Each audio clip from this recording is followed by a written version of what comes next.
I'm Robert Sitton. I'm an Edward Jones advisor in Atascocita. I'm also been fortunate enough to have been elected to the Humble ISD Board of Trustees 4 years ago. I'm also the chair-elect for the Chamber of Commerce Board of Directors. So today, I'm not sure exactly which hat I'm wearing. I'm wearing multiple hats. So just wanted to introduce myself. Corinne Price, I'd like to have a little special thought for her and her family today. The reason she's not here is her husband Joe's mom. So her mother-in-law passed away this week, and they had the funeral this morning. So I went there first and then ran over here so I could be with you guys and represent Corinne and her family and the chamber for today. So before I introduce our sponsors and stuff, I would like for my colleague on the school board, Mr. Robert Scarfo, to come up and bless our meeting, and then we'll get started with the program. Thanks, Robert. If you please join me. Father, thank you so much for all that you provide us and all of these great people in our community who just strive to make this a better place to live for each and every one of us.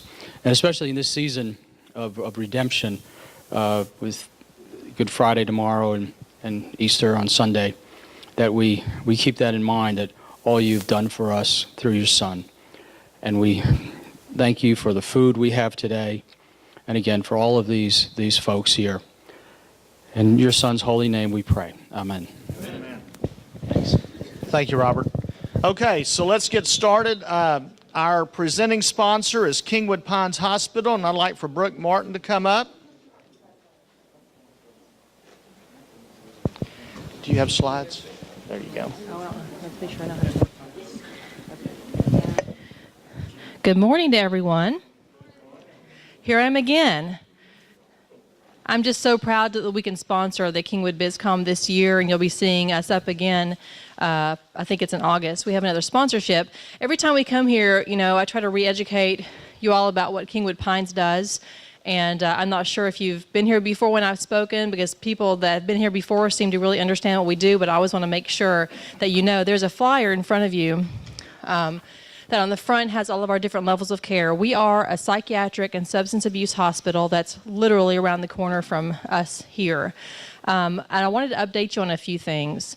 If you'll see this, it's the same flyer we've had, but what's happened over the past 6 months to a year is we've followed the need in our community. We are a crisis hospital, so we see people of all ages that come to us for crisis psychiatric and substance abuse detox. We see all ages, but who do you think the biggest population in need is right now? Teenagers, you're right. People that are in this building right here. I was talking to the associate principal here. We have a lot of contact here. So what's happened is, and also not only that, but little ones. We see age 5 to 12 in our pediatric program. What's happened is we've actually expanded our pediatric beds to where we can actually accommodate, instead of 16, we can accommodate up to 34 children under the age of 12. And twice we've had to do that since the first of the year. So if you can imagine, 116 beds, and usually around 75 of those, or 3/4, are under the age of 18 in our hospital. And they stay about a week to get stabilized, and then they're returned to their home environment or wherever they need to go to, help them continue their recovery. So some of y'all have toured our hospital. Appreciate y'all coming up. I put together 10 slides because I want you to see what the inside of a psychiatric hospital looks like, because it's probably not what you think. And I'd love to have you tour. So this is just some real quick information, and hopefully I can work this. We're located, as you can see, just off Kingwood Drive up the street, about a mile off 59, the Green Oak and Ladbrook Loop. We're kind of back there in the community. We're a part of the HOA. We have a lot of contact with the HOA to make sure we're on good terms and we all understand each other. And then you can see the front of the hospital there.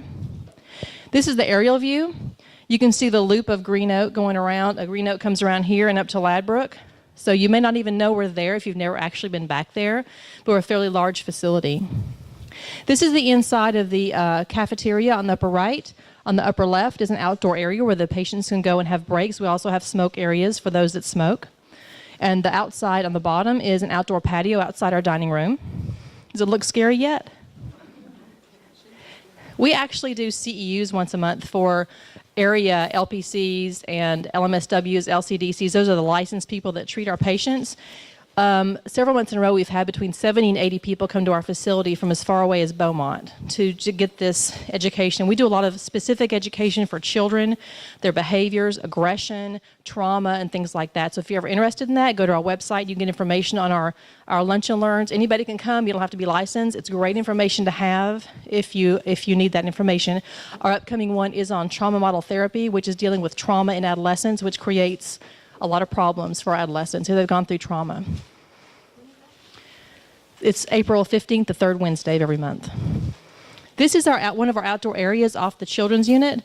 Great outdoor play area and a deck. The kids can go out and play. We have a lot of outdoor activities. It's all therapeutic. It's not just going out and running around. It's organized therapeutic play. And this is our large playground in the back. I just took all these pictures yesterday because I wanted to show y'all what it really looks like. This is not like cleaned up for pictures. This is actually what the hospital looks like, all these pictures. So we have a great playground for kids to have some outside interaction. Learning to play well with others is a very important skill that many people didn't learn when they were in kindergarten. So this is the actual two hallways. The large hallway on the back is a transitional hallway from the front of the hospital to the back. And the lower one is pictures of an actual patient room with a little stuffed animal there. So it's very friendly. It looks like a hospital. Not scary, no padded walls. In fact, on the right side is actually a picture of our quiet room for the kiddos. If they want to be calmed down, get some verbal de-escalation, they can go into this great room that's decorated like Finding Nemo. We play some quiet music and we verbally de-escalate and teach them how to cope with their emotions that are coming out. And on the left is a table in one of our group rooms, and you can see the chalkboard wall behind. And all the patient rooms have chalkboard doors on them in our children's unit, so we can do expressive therapy. A lot about what our kids need is learning how to get those emotions into words, into feelings where they can identify them and know how to deal with them. So we love our kids. We love the school system, Humble ISD. We worked so well together. We have great plans in the future to have more services. If you ever need any more information, feel free to contact me. And all the information's on this sheet. There's another flyer over here about our day programs, our outpatient programs for adults. I'd encourage you to pick up also for people that don't need to be in the hospital but need really intense counseling. We do have that also. Love to answer questions that you might have after, and thank y'all for having me. Appreciate it. Thank you. Okay, before we get into the speakers, I want to also recognize our gold sponsors, which are Insperity, Kingwood Medical Center, and Waste Management. So thank you for our sponsors, and thanks again to Kingwood Pines for being our presenting sponsor. I saw that some of the brass from Humble ISD came in. We have our Superintendent of Schools, Dr. Guy Sconzo. Our Deputy Superintendent and Chief Academics Officer, Dr. Tommy Price. Our Assistant Superintendent for High Schools, Mr. Trey Kramer. Thank you all for being here and supporting the program. So without further ado, our representative from Kingwood High School today is our Associate Principal, Matt Roser. Good morning. I just wanted to take a minute to welcome everybody to Kingwood High School. Dr. Landry had, I probably don't need this, I speak very loud working with teenagers, but Dr. Landry,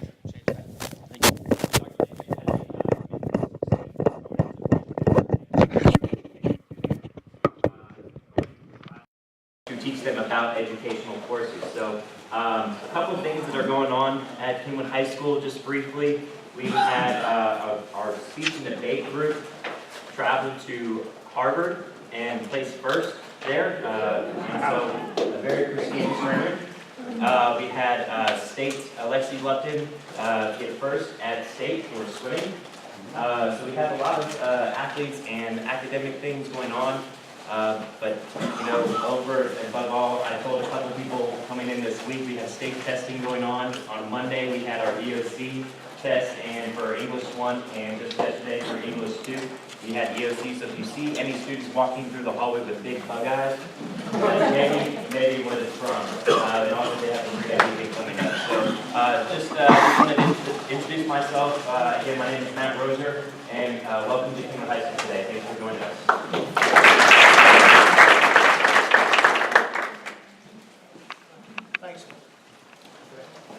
Thanks, Matt. I was going to call over because that when the debate team was at Harvard, that was when one of those huge snowstorms was coming in a 3-day weekend, and we were a little nervous if they were going to make it back. So I'm sure that we didn't get any emails, Dr. Sconzo. Everybody made it back safely, and life is good. So, all right. So the next speaker on the agenda is Humble ISD Board of Trustees Vice President Robert Sitton. Thank you for letting me come and talk to you. I appreciate that. So, yes. So I was originally on the agenda to speak and not to host. So now it comes to my part of the speech. That's it.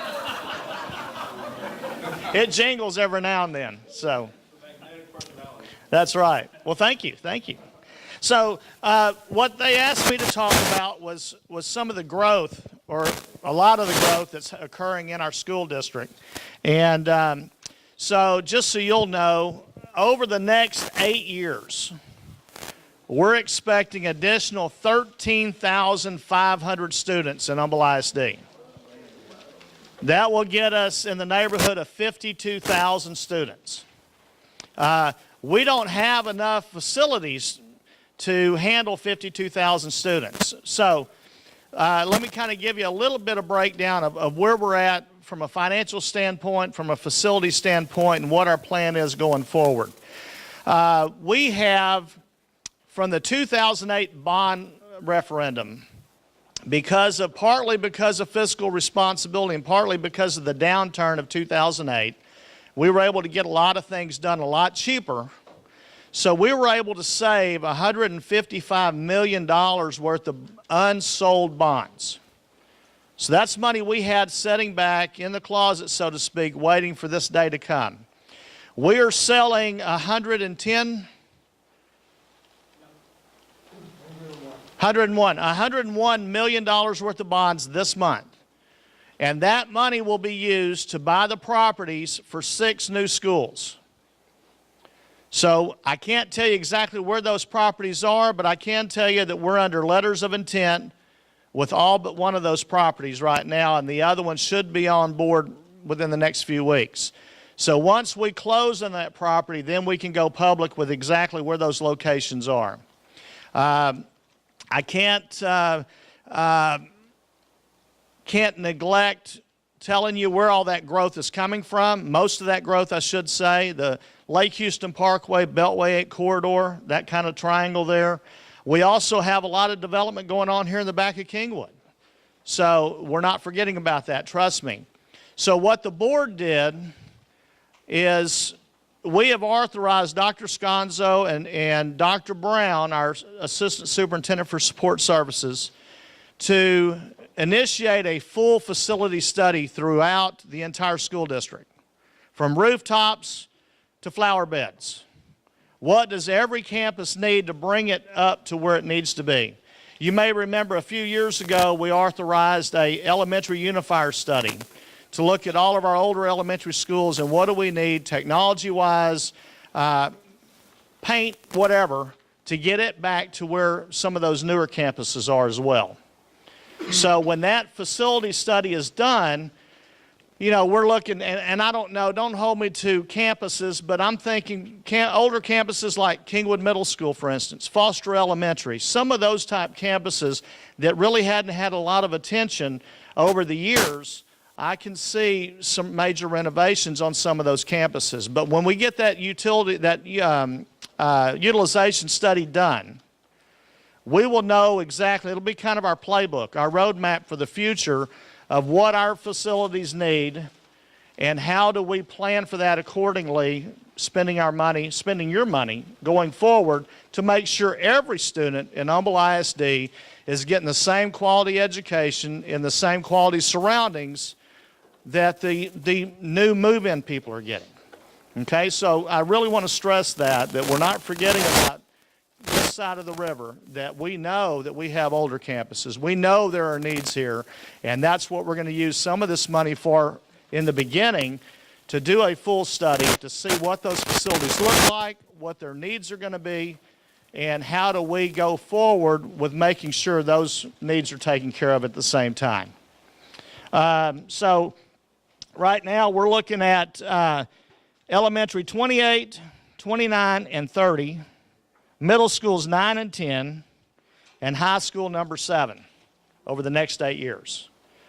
Now, if you do the math, and when you figure that inflation on new construction is running about 1% a month, we don't have enough money to do all that and take care of the needs of the older campuses at the same time. So let me be the bearer of good news that at some point in time in the future, we're going to spend this bond money, this $155 million, on properties, new campuses, and immediate needs. And then we're probably going to have to come back to the voters for another bond referendum. So probably within the next year to 2 years at the most, we're going to be asking for help again for people to come in and serve on that bond committee to look at these studies that we've put together, this roadmap for the future that we put together, and help us prioritize the needs and what we need to put into that bond referendum going forward. So again, we're starting to put that message out, but trust me when I say this, due to our existing board and the board that came before us, and their fiscal management and our current fiscal management, we have $155 million to get this whole program started without coming to you for more money today. So we're a few years away from that, but we are starting to lay that groundwork, and we're going to need your help to get that done. Let's see. And I think that's pretty much it. I may have a minute or two. If you have questions, if there's questions I can't answer, I'm going to give it to Dr. Sconzo or Mr. Scarfo. Yes, ma'am. High school added max as far as attendance, because I was told that Humboldt High was only 60% full. You're exactly right. Humboldt High School is the facility itself is underutilized right now. Dr. Price and his team, they're looking at some opportunities at that facility. If we don't do anything else, if we don't look at boundaries, if we don't look at programs, if we don't do anything else, Atascocita High School and Summer Creek High School will both have over 4,500 kids. So you're exactly right. There's going to be some tough decisions that have to be made over the next couple of years.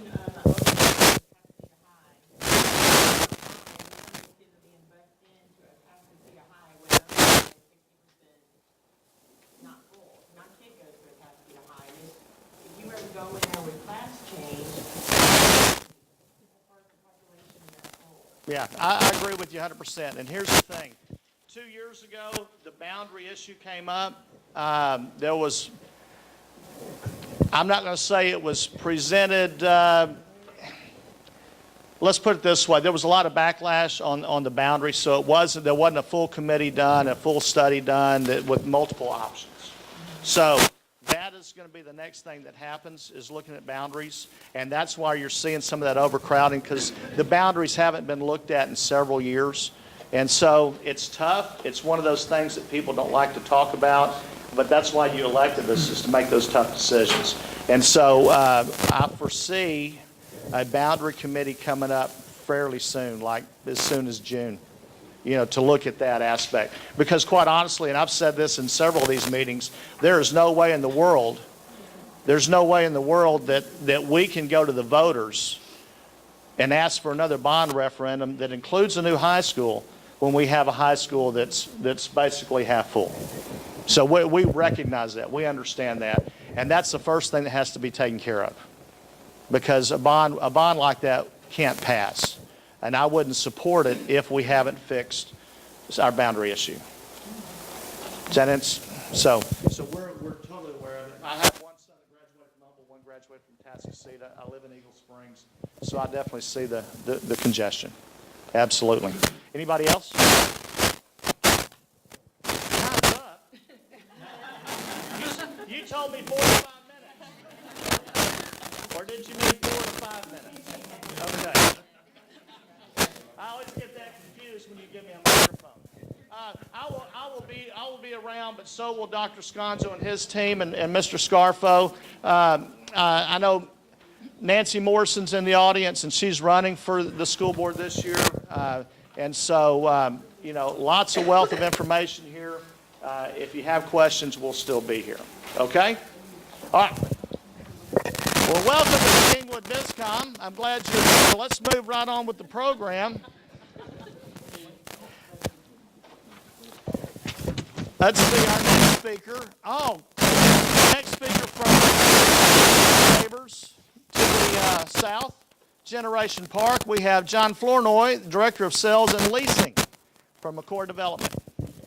All right, good to see you. Good to see you. I'm not going to use this. I typically talk pretty loud. Park. Going to try to go through some slides pretty quickly. I know there's a lot of familiar faces in this room. You probably are up to speed on the activity out of Generation Park.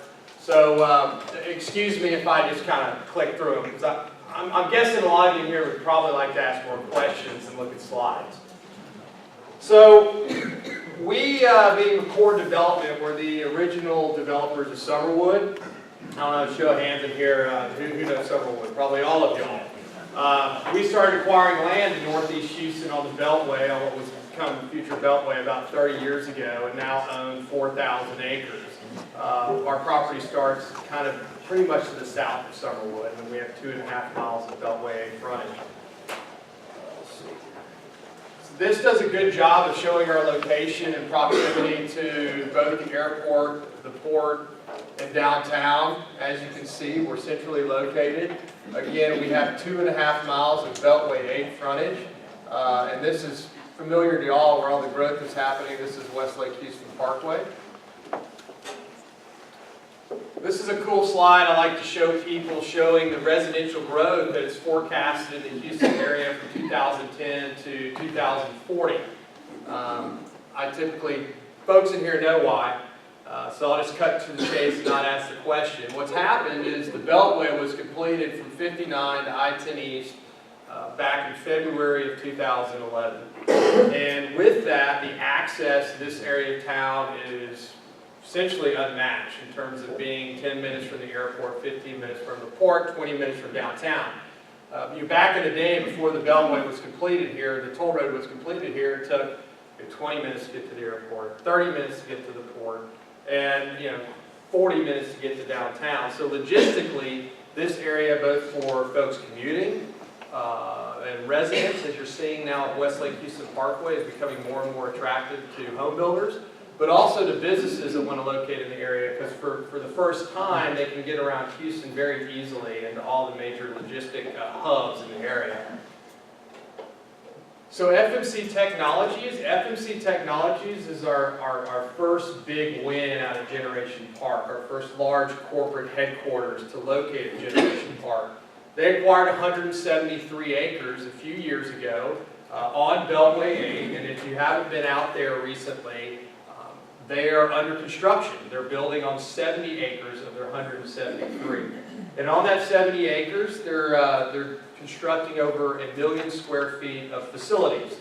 400,000 square feet of curtain wall office buildings, which is very exciting for this area of town to have office going up, right? There's also 600,000 square feet of industrial buildings, plus a 2,500 car parking garage. There's going to be no surface parking on FMC's facility. And that's pretty amazing, especially in a suburban landscape. It's kind of telling us a story that it's going to be an urban feel type campus. They've actually moved up their move-in date, we're hearing, from essentially the end of the first quarter of 2016 for this first phase to potentially late 2015. So there'll be over 2,000 employees moving to Generation Park, here in the next probably 7 to 8 months. Very exciting, especially for the retailers, restaurateurs in the area. There's folks already coming in and buying homes. And again, this is just a small fragment of their position at Generation Park.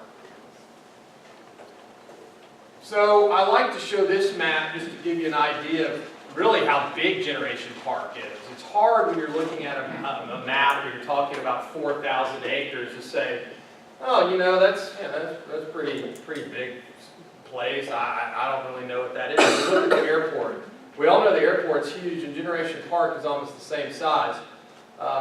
This also does a good job of showing what we consider our submarket, which this area and a lot of people in this room probably recognize that it lacks an identity. When we go and talk to people and we're pitching Generation Park, they say, well, where is it? And we start off with, well, it's the northeast corner of Beltway 8. Well, most people in Houston haven't been on the northeast corner of Beltway 8. And so then they're like, okay, well, where's that? And I said, well, have you ever been to the Shell Houston Open? And then about, 75% are like, well, I know where that is. Yeah, I've been to the Shell Houston Open. Well, that road there is Wilson Road, where Fall Creek is. We're 2 miles to the east. It's not like we can say, hey, we're in Katy. We're in the Woodlands. We're in Sugar Land. So what we've done is we've partnered with a few of the home builders in the area, and we're creating a new brand. We're calling it the Westlake.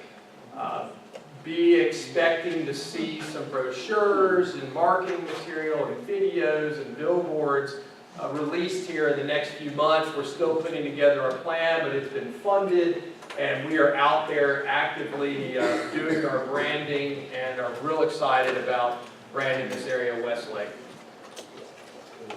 As y'all are familiar with, and as Robert hit on earlier, there's a ton of residential growth happening off of Westlake Houston Parkway today. There's over 3,200 acres that is traded over the last 3 years from being in the hands of investor groups, and now it's in the hands of home builders. What we forecast is that there's going to be over 11,000 new homes built along Westlake Houston Parkway in the next 7 to 10 years. If you drive out there today, you see KB. I mean, they have completely cleared land on Westlake Houston Parkway. Then you come up further, you see the Groves. If y'all haven't driven in, they're one of our key partners on the Westlake Alliance. If you haven't driven in there, it's incredible. It's beautiful. It's wooded, and all the homes that are being constructed are great looking. You owe it to yourself just to go drive in. And then as you get further up, you've got D.R. Horton's The Bridges, and if y'all haven't driven in there, it is mind-blowing when you come over the bridge and you see Lake Houston. It's beautiful. So there's some great housing opportunities.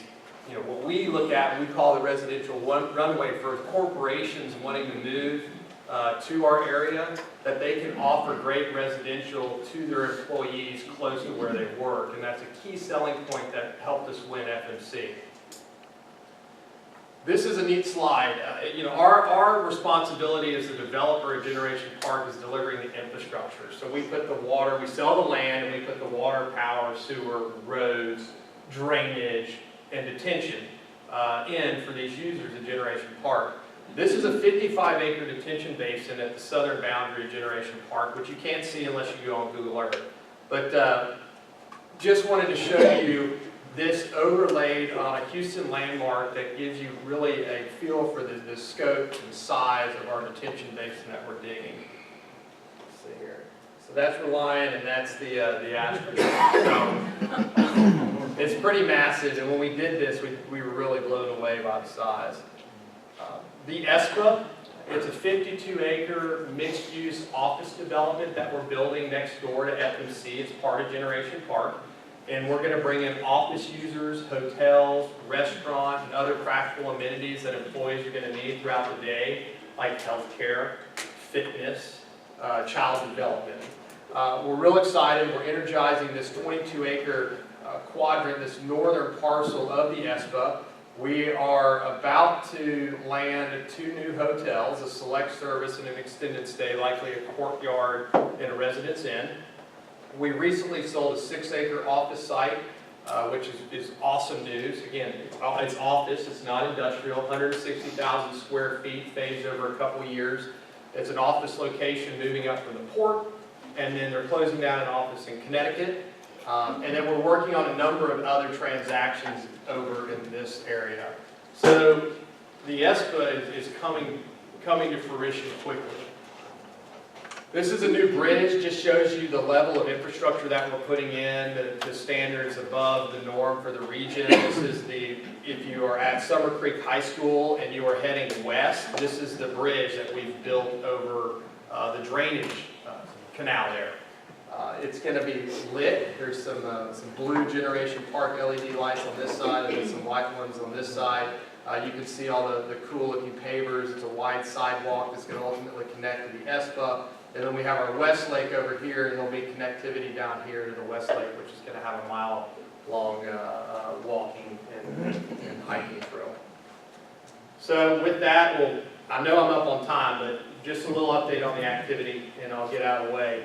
So we executed at our Lake Houston Chamber Board meeting. I hit on a few deals that we were working on that were close to getting under contract. We just executed a contract on a 57-acre campus-like user off of Lockwood Road. Super excited about that. We also have that 6-acre office user. That deal is closed, funded. We're delivering infrastructure for them. We also have an 8.3-acre site just across from the high school that is about to go under contract the early part of next week. Activity is better than it's ever been at Generation Park. We see there being a benefit being located on the east side with all the downstream activity that you've been hearing about and not being kind of on the upstream side of town of West Houston. Feel like 2015 could be our best year ever, and that's surprising a lot of people in the real estate market. So that's it.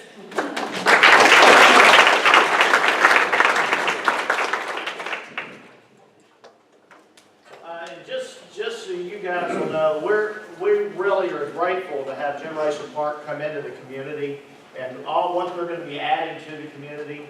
But I do have to say this. When you see all this and you see all the, piggybacking on what I was talking about earlier, about all of our growth in the school district and the new buildings and everything, what a lot of people don't realize is that their property actually sits in the Sheldon ISD, the 10th zone. So the tax dollars that they're going to be generating there are going to our neighbor district, and then the kids are coming here. But that's why I really am grateful to their partnership with the Chamber of Commerce and the way that they are starting to give back to our community. We appreciate that partnership and all the amenities that y'all are bringing to our community. So thank you very much for that. All right, for our next speaker, we have with the Lake Houston Chamber Economic Development Partnership, we have Michael Pratt. Kind of give us a little more idea of some of the other things that are going on.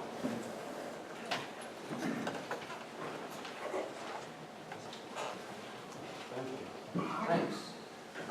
So yeah, I will try and quantify this growth that we keep hearing about and provide you with some numbers to go along with what you see on the ground in terms of construction and development and also what you've been hearing so far today. So just as kind of a refresher, who we are, the Lake Houston Economic Development Partnership was created by the Chamber of Commerce in 2011 as a response to area leaders' desire for a formal economic development program for the Lake Houston area and all of its communities. So this is the Lake Houston area, 6 zip code region, and each kind of zip code or community is ranges between 27 to 45,000, 57,000 population, and these are the household numbers. So here's your kind of breakdown of your current population and household numbers for each part of the Lake Houston area as it stands right now today. Recently, Kingwood has gotten some good press as far as its desirability and family-friendly nature. So Kingwood was ranked #1 by NerdWallet as the best neighborhood for families in the Houston area. And then you can see where the rest of the Lake Houston area also is up there as well. Toscasita, Humboldt, Summerwood, Fall Creek. this is something that we did in the fall of 2014 issue of the Lake Houston Business Matters magazine, and we kind of went through and tried to, again, quantify all the growth that you see on the ground for a residential development. And all of this development that we have here comes out to be close to 13,000 new housing units. That includes multi and single family for the entire Lake Houston area. So when you multiply that number of units by the current average household size, that equates to a little bit over 30,000 new residents. So that's kind of what we're set up right now residentially to add to the community. And just to get an idea, to give you an idea of the rapid pace of residential growth that we've experienced across the area. And so today we're at about 240,000 people in the whole Lake Houston area. And by 2019, we're projected to grow to 257,000, and I think that it may exceed that, to be honest.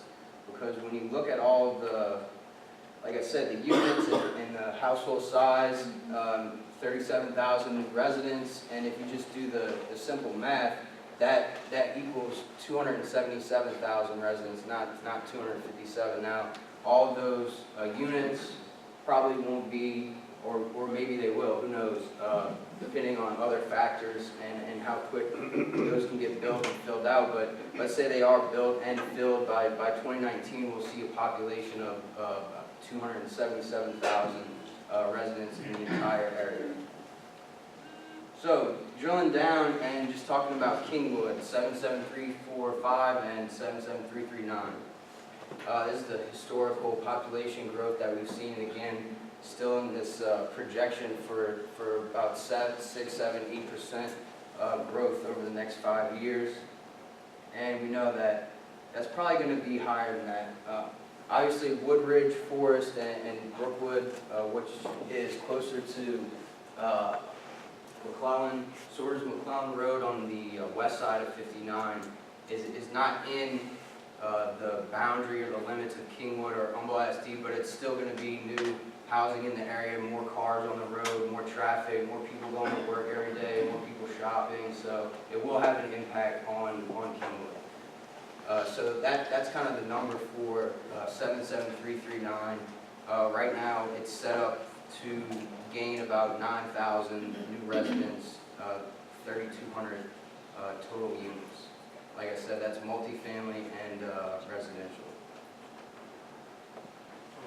And going to 345, same thing, kind of just breaking down the residential growth that we're right now set up to see. So if you just add all that together, this is where we're at today. And that's the new units that we've got planned for development, some under construction as we speak.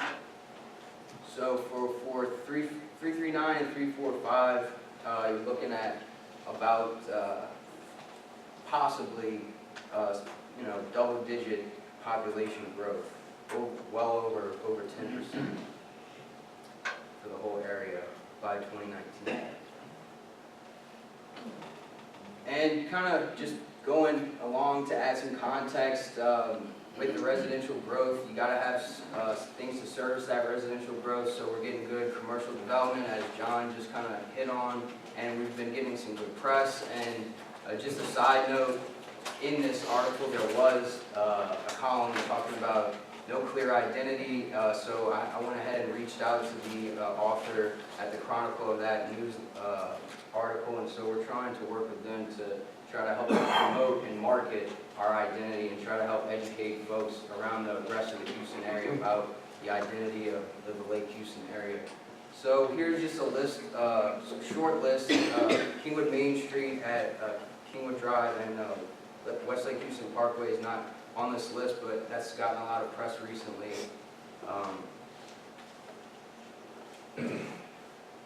And more commercial development and industrial development as well coming into the area. And it's important to have, as John was saying, office space in the area because based on 2011 census data, over 86,000 folks that live and have jobs in the area drive every day. And this was 2011, so you can imagine it's probably a lot higher than 86,000. So having office space in the Lake Houston area is important because we have a whole lot of people that would probably prefer not to have to drive and spend 2 extra hours of their day every day of the week, commuting to their job, and they could have nice office space here in the area. And I'm the only employee for the Economic Development Partnership, and we appreciate everyone's support, all the local businesses, because we manage pretty much the area, the size, population size of all these cities in the U.S. So just to give you an idea of how big our area really is. And this is our website, the Lake Houston Economic Development Partnership. I've got a lot of information on here, a lot of resources, so if anything I spoke about today or questions or comments about suggestions, feedback, because we are we're in a high growth area, and so part of that is you want to also be able to grow the way you want to grow. And so knowing what the community wants is helpful to you guys and to the community, because then when we go talk to developers, we can relay that information and say, hey, this what you're proposing may not be so great, because we know the community wants this. So the website is a great way to interact with me. We have a Facebook page that we post information on. We have a Twitter feed that we always try to post relevant information for the area on. And again, the development map that we've created to help kind of just provide more information on each of the particular developments across the areas there for you all the time, 24/7 right there on the website. So that's it. Thanks.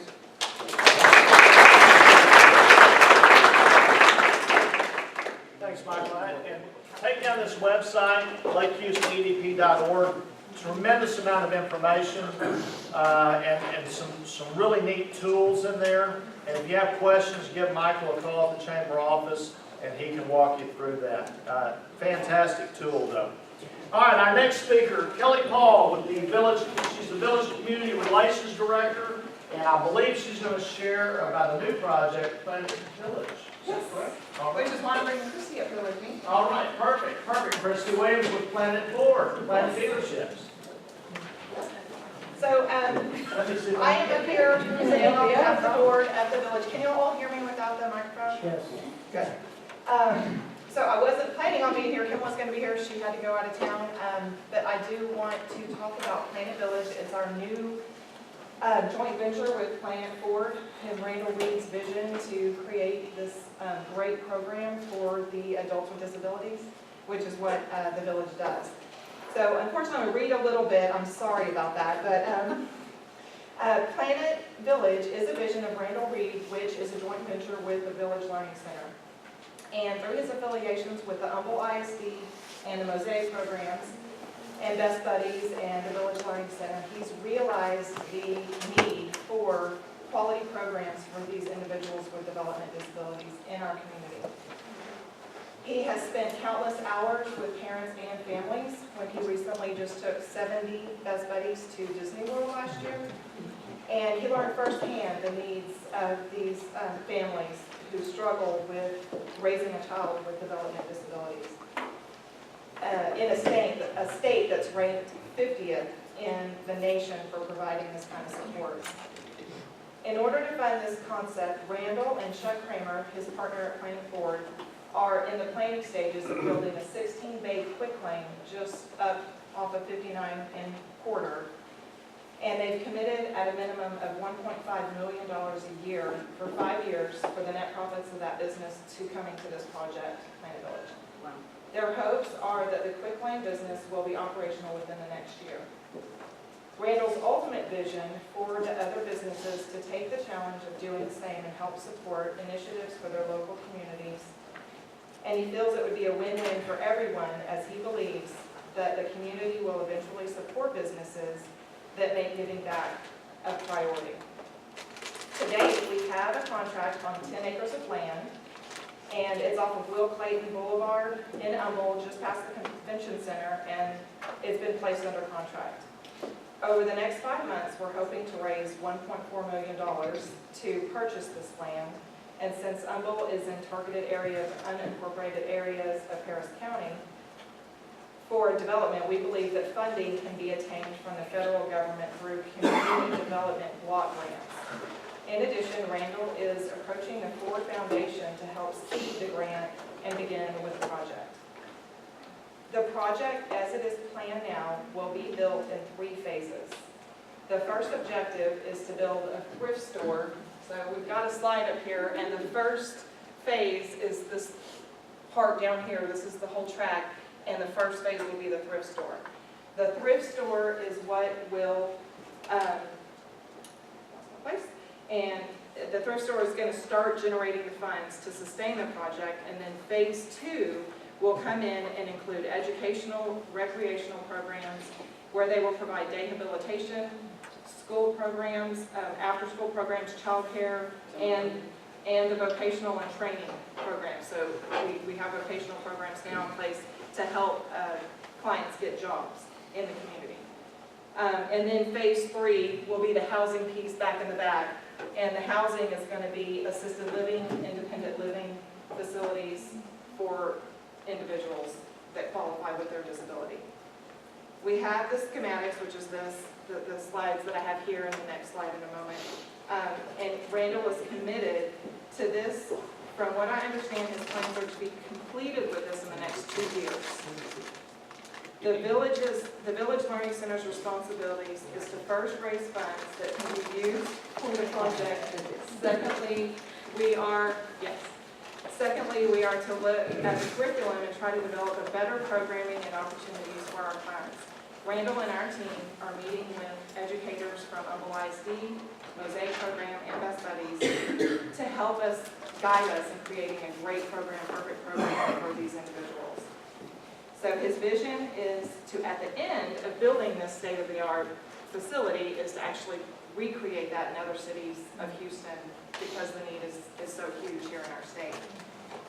So talking about that, our largest fundraiser that we have as the village is our gala. And the gala we usually have around November. We're having it November 1st this year. We have moved our gala, which has been at the Junior League for the last several years, where we've only been able to accommodate around 250 guests. But we've outgrown it. We were really pretty much committed on tables before we even sent out invitations this year. And we held it at the Junior League again, but we really need to grow and go somewhere bigger. So we signed a contract with Jason Cassidy. He's actually a country and western performer. He's set up on the charts right now. And he has signed a contract to come perform at our gala this year. So we're really excited about that. We've moved to the DoubleTree in Greenway Plaza down at Greenway. And we're going to be able to accommodate double what we had before. So it's going to be a big gala this year, at least we hope so. And we partner with Christy every year, and she helps make it wonderful. So we also doubled our golf tournament, which was just March 23rd, so we just had that.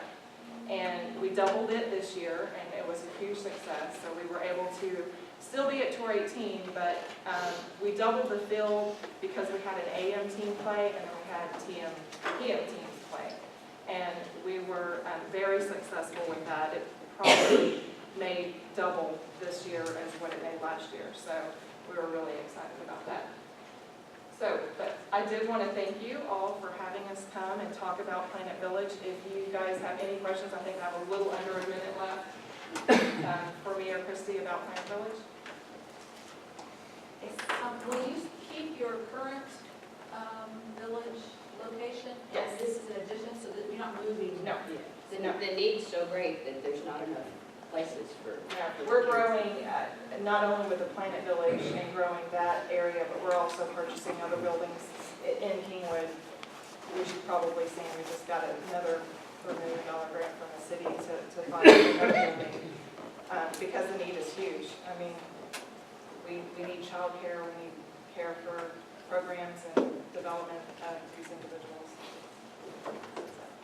Do you know how many jobs that may be created from this expansion or this development? I'm not sure how many jobs that's going to create. We're hoping that it creates a couple of hundred jobs. We've got a vocational program just with the village clients that we have now. And we've got many at work, but we have many that need work. So this is going to help fund it in a way that Quick Lane will be able to hire them, and there'll be the thrift store, and they'll be able to work the thrift store. And they'll be at Planet. They'll be at the dealership. The villagers will work at the dealership, and Mosaic kids, best buddies, will work at the dealership. We'll work at the Quick Lane, and we'll work at the thrift store. At the thrift store. So it is going to open up quite a few jobs, but it's just getting the programs together and the vocational programs together to be able to train them to do what they need to do. Well, thank you guys very much.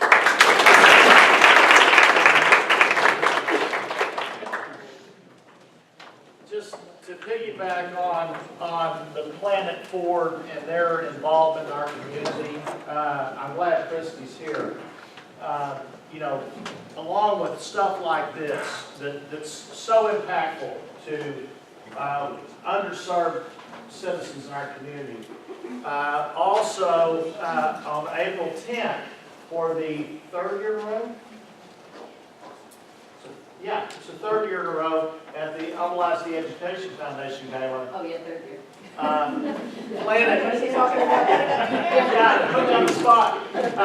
But Planet Ford and Randall Reed and Chuck Kramer and Christy, they are giving, for the third year in a row, our Teacher of the Year a brand new car.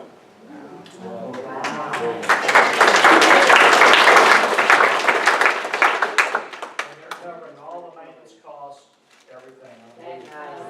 Yeah, the whole night. I mean, they go down and pick it out between one or two styles and what color and all that good stuff, and they drive it off. So thank y'all so much for what you do for the school district and what you do for our community.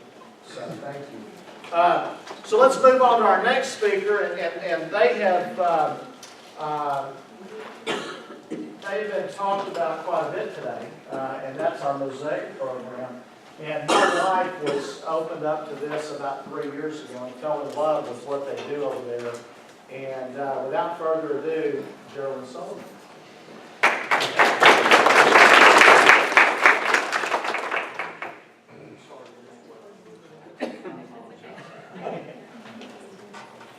Hi, everybody. I'm Geraldine Sullivan, and I work for the Mosaic program, and this is Courtney McGrew. I'm going to tell you a little bit about Mosaic before we get started in the slideshow. Mosaic is an 18-plus transition program through Humble ISD. They meet all the requirements to graduate from high school, and once they meet all their graduation requirements, they are able to move on to our program. It's a very smooth transition. Instead of staying in high school for 6 or 8 years, the district saw the need to have our program, and we're 5 years flowing and going.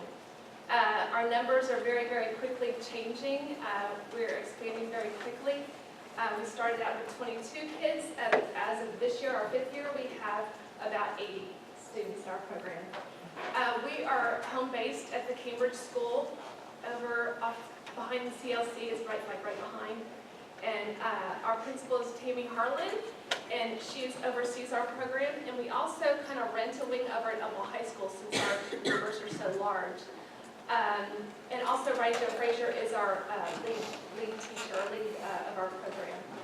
But what I wanted to say briefly is that was a very good window Kelly and Christy gave us on employment, because that's what we're here to talk about to you today, about employment, about connecting our students into the community and letting you know that we have people that are available to work with you and to work in your business. But what we work on in our program is 4 different domains. It's daily living skills, self-help skills, lifelong learning, which is over at the college. There's many of our students that go to the college, whether they go for a 2-year degree or whether they go for continuing education. We do have teachers out there, 4 different teachers out there that are paid by ISD, but support the students out there at the college. And we also work on recreational leisure, and then also employability.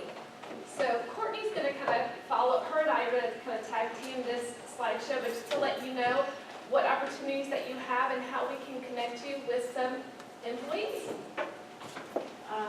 To start, I just want to say real quick that Mosaic is a program that we're one of the only, I know you were talking about us being very low on the totem pole as far as the state with employment and disability and all those kinds of things, services.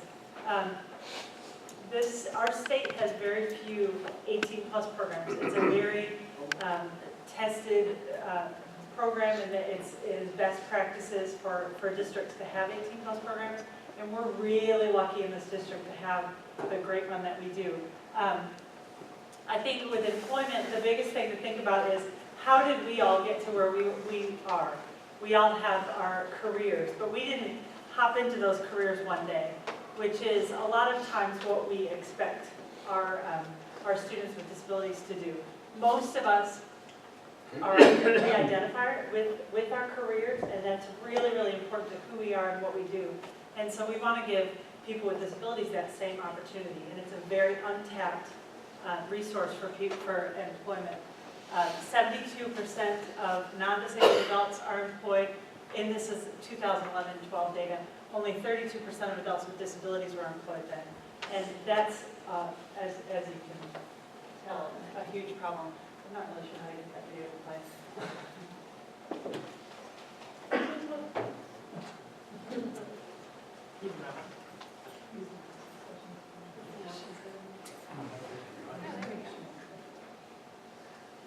If there's no audio, it's okay. That's okay. That's all right. I'm glad we didn't do it. So that's just a little.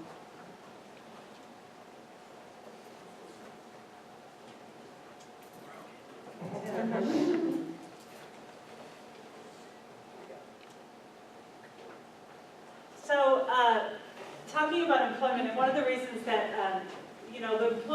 the employers that we have worked with have always had very positive experiences, or very often they have very positive experiences. Research has found that people with disabilities often have low absenteeism rates and long tenures, and that is for employees with disabilities who are well trained. And I think that that's one of the things. It's a big commitment often to hire a person with a disability up front who needs a lot of upfront training. And that's one of the benefits of having really good job coaches and training to help bridge that gap, because it's a good resource in our community of all of these people who are unemployed right now, who desperately want jobs and careers, and to have that identity of who they are, their career be part of who they are. And a job coach would be someone that works with Mosaic. The student would be your employee, and also a job coach would be a faculty member or staff member of Mosaic, would come with them and actually work with the employer to find out what the job skills are, what exactly needs to be completed, and then they can support them and show them how to do the job so they can be, very independent and learn those skills. You're basically, your business or your out in the community is their classroom, because our program is 50% out in the community. And I think, just to talk about careers, if you think about yourself, we start off young. We might babysit, then we might do some volunteering in the summer. We network with people our parents know. We communicate with a lot of different people in our society. A lot of times people with disabilities are very sheltered.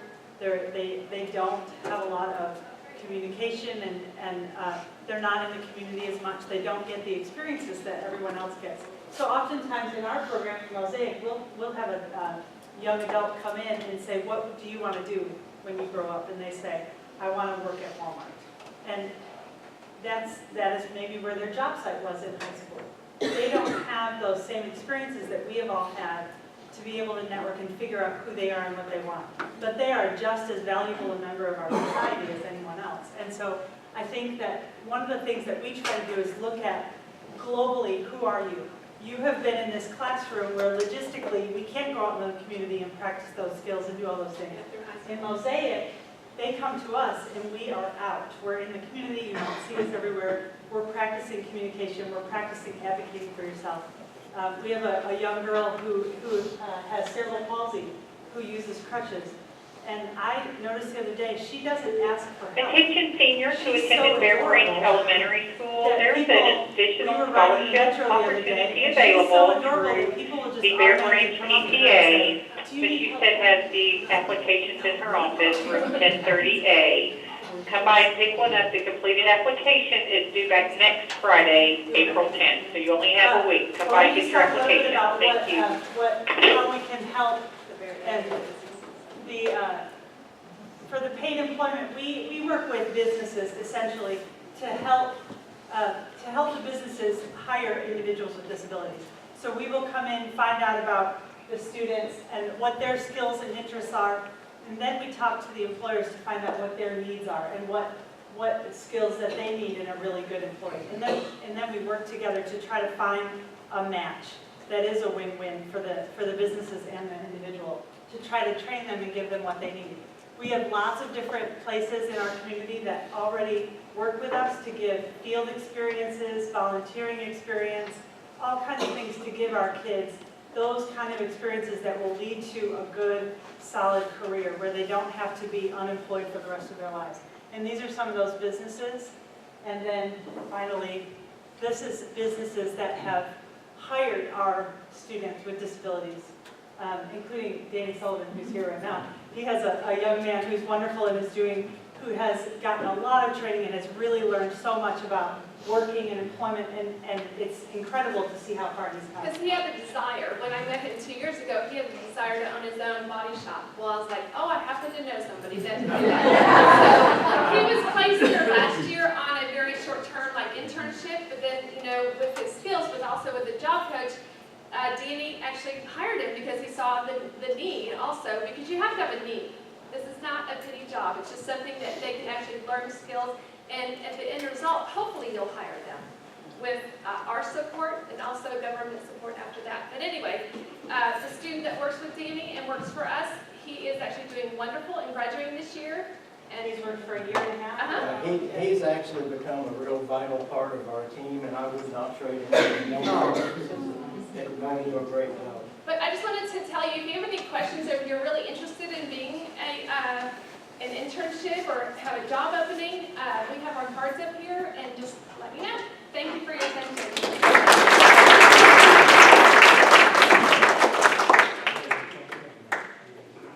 All right.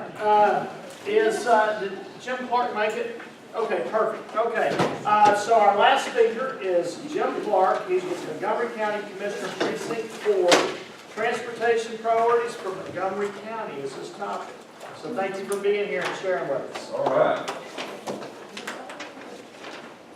Well, as you said, I'm Montgomery County Commissioner Jim Clark from Precinct 4. And just to kind of give you, by the way, how many people either work or live in Montgomery County that are here? So quite a few. So anyway, if you start at the North Loop in Conroe at 45, and go over to 105, go out 105 all the way to Cleveland, and catch part of Cleveland, and split over into King, part of Kingwood, and then go back across the river and Tamina and Harper's Landing, and then back up to 45. So that gives you an idea what Precinct 4 is. Next click up. So funny thing happened on the way over here. Well, funny thing happened in my office before I got here. I had an employee that been with us 25 years today. He sat down with me and I was thanking him for his service and his dedication. He said, well, he said, this Saturday, he said, me and my wife are going to be married 40 years. I said, wow, that's something. Tell me about that. He said, well, he said, the secret to a successful marriage I found is, he said, one night a week, he said, we get off right by ourselves, no cell phones, no interruptions. And he said, just one day a week, we take to ourselves. I said, man, that's great. I said, that sounds like good advice. He said, yes, sir. He said, I go on Tuesday nights.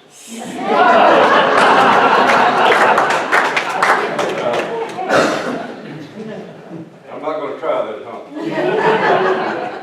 What a great time to be in Montgomery County. We've got shopping and good jobs, and happy days, but You know, one of the big projects is coming up at the corner of the new Grand Parkway and 59 will be Valley Ranch Town Center. And it's going to start with 1,300,000 square feet of shopping.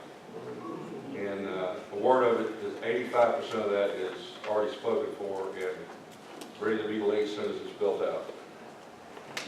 But with all that comes traffic, crowds, construction, lost time, decreased quality of life. Because, I mean, as people are coming here, you know, that happens. So what do? We build new roads, drainage, infrastructure, you know, put water and sewer in to meet the needs. You know, not many people don't realize that the county, we don't have a water and sewer department. We're basically, the commissioner's job is road and bridge, and now the bigger job. Montgomery County has a $297 million budget to run the operations of the county, and I'm responsible for 25% of that. Just kind of give you a snapshot of things across Texas. From 2010 to 2012, 2 short years, population change in New York City was 1.3%. That's 264,000 people. Dallas-Fort Worth was 4.3%. That's 274,000 people. And Houston, 4.3% at 256,000 people. You know, Texas and Houston, Montgomery County economies are doing better than most other states. They got job gains, the housing prices, general business growth, population growth. Let's see, I want to share with you just a tidbit of information. Back in 1995, the median home price for Montgomery County was $85,000. As of January 2014, which is the latest number I've got, the median home price is $200,000 for Montgomery County. So it's a huge, huge increase. By the way, the county's in a tight budget, so I don't have a PowerPoint. So. Texas has added 14 million people during the last 4 years. 14 million. Texas will add another 30 million people in the next 40 years. Attention seniors who attended Bear Branch Elementary School. There is an additional scholarship opportunity available for the Bear Branch PTA. Ms. Houston has the applications in her office, room 1030A. Come pick up the application. The completed application is due next Friday, April 10th. Thank you. You got to beg these kids to get those applications. Let's talk about Montgomery County and populations. You know, right now, they say we're 450,000. I'm here to tell you we're probably at 520,000. Over the next 20 years, we're going to double the size. We'll be at 1 million people in 20 years. By the year 2045, is just 10 years beyond that, we'll be at 2.1 million people. And these statistics come from Dr. James Gaines of the Texas A&M Real Estate Institute. I truly believe this guy. He is spot on.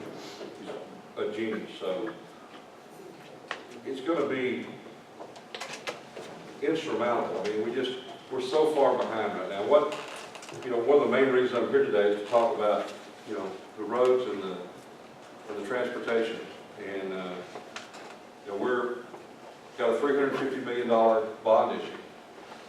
$350 million enough to fix all our transportation problems? Absolutely not. I guess, probably get us up to where we need to be, it'd probably be closer to $2 billion. We really needed to pass a bond for about $525 million. But the problem is people don't like sitting in traffic. People don't like the loss of quality of time until you say, I'm going to raise your taxes. So the number, $350 million, not an arbitrary number we pulled out of the sky. It's a number we could get to without affecting a tax increase. The growth will take care of it. So in essence, the people moving here will help pay for the road. So some of the projects we've got, I would love to tell you that North Park's on that list. It's not. It is on the list. It didn't make the list. That is a very costly project, probably $25–30 million. We're going to have to box culvert, enclose that in, I'm still gonna fight to see that happen. You know, something y'all may or may not know is my precinct has 863 miles of road in it. And in my current budget, I can pave 12 miles of road a year. Think I'll ever get caught up? Some people ask me when they see the bond list, they say, well, why are we doing all these subdivisions? Why are we doing, you know, we've got to try to get caught up. You know, we've got, but some of the major projects are 242 at 1314, overpass there, that's hugely congested. 4 lanes from 1314 back over to 45 will be 4 lanes. 105 east, I mean, my God, that's been 10 years it's been needing to be widened to 4 lanes, and we're finally going to get there. It'll be widened to 4 lanes all the way. And there's a host of other projects on there that, you know, as a commissioner, I'm not here to tell you how to vote. I'm not out speaking for the road bond because I can't, but I'm here to tell you that, you know, the old saying is build it and they will come. Well, we haven't built it and they're here. So we've got to do something. I would urge you to get out and vote in the upcoming May 9th election. If you'd like to educate yourself more, go to Keep Montgomery County Moving Facebook page or keepmontgomerycountymoving.com and educate yourself. We also have you know, a couple of ESD mergers that are going to be, if you live in the New Caney area or the Grangeland area. So those guys are working very hard to give us the best fire protection, the best insurance ratings. You know, we're not going to be spending more money. We're going to stop duplicated efforts. We're going to come together and take 2 entities in one and be more efficiently. So I'd urge you to vote for the fire protection too. But any questions about the road bond or anything? Is that going to be referred to as Proposition 1? Are you from, can you answer that? It's a good question, but I think it is. I think it is Prop 1. Yeah. All right. Thank you, guys.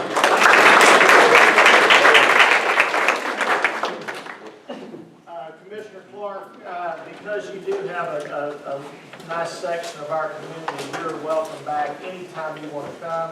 And thank you so much for coming and sharing with us. Thank you for having me. I appreciate it. Absolutely. All right, real quick, just a few announcements. The next BizCom for Kingwood will be at Kingwood Park High School on August the 6th.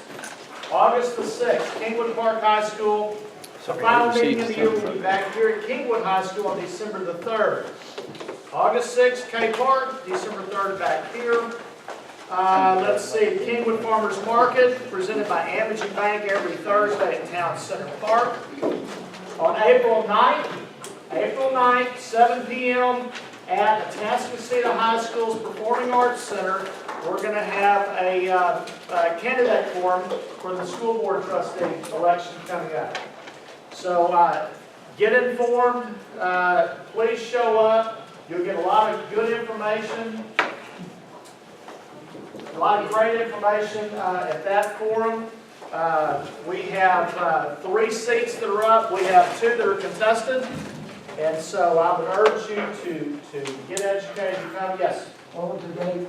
The date is April 9th. April 9th, which is next Thursday. Next Thursday night, 7 o'clock at Atascocita High School in their Performing Arts Center. April 10th. Hey, I'm getting there.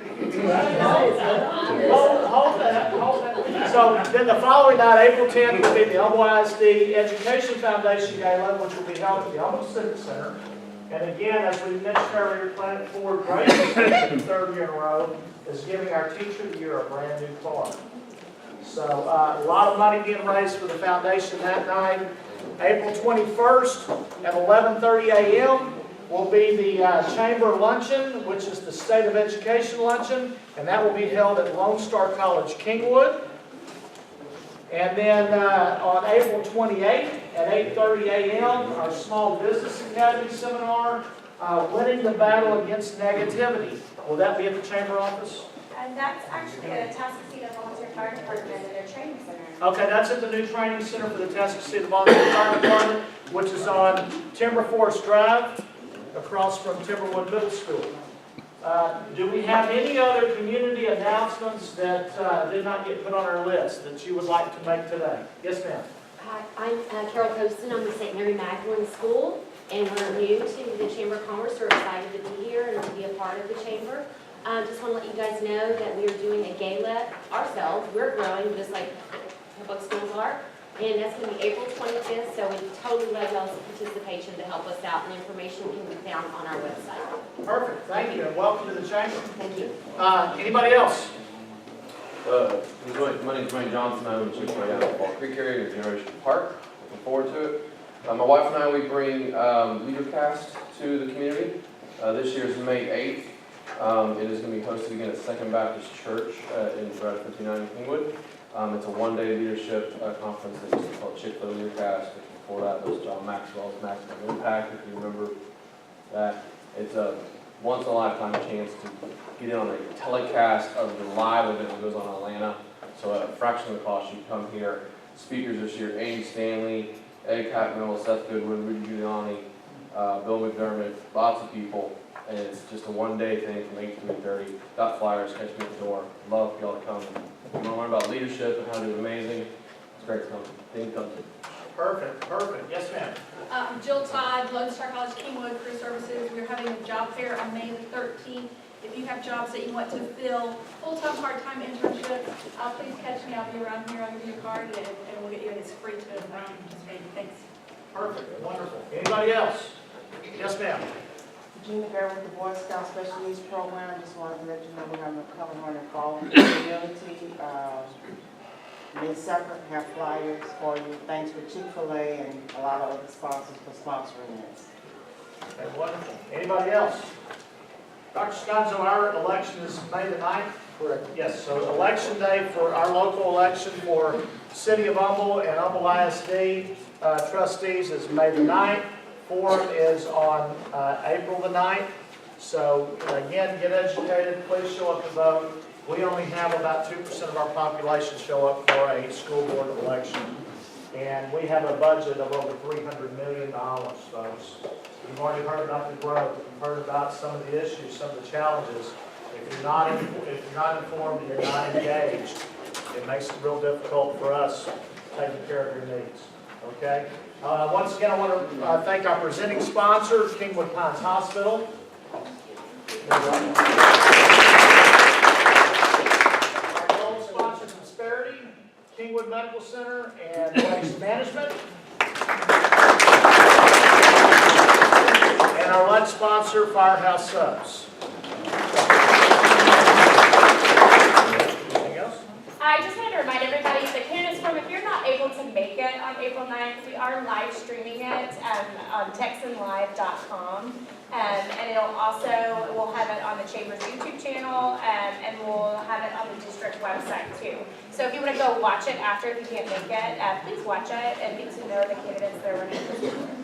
And to piggyback on that also, all of our BizComs, whether it's at Atascocita, Summer Creek, Humble, or here, they're all streamed and they're all archived. So you can go to the Chamber website and go back and look at what's going on in the other parts of the community. Or if you missed this one, for instance, you can go in, I assume the next day? The next day and be able to look and see what happened at the BizCom. So, and we'll put Mosaic's video up there that was not able to play the video, so you can watch it. Perfect. Wonderful. Fantastic. All right, that's it. Thank y'all. Appreciate it.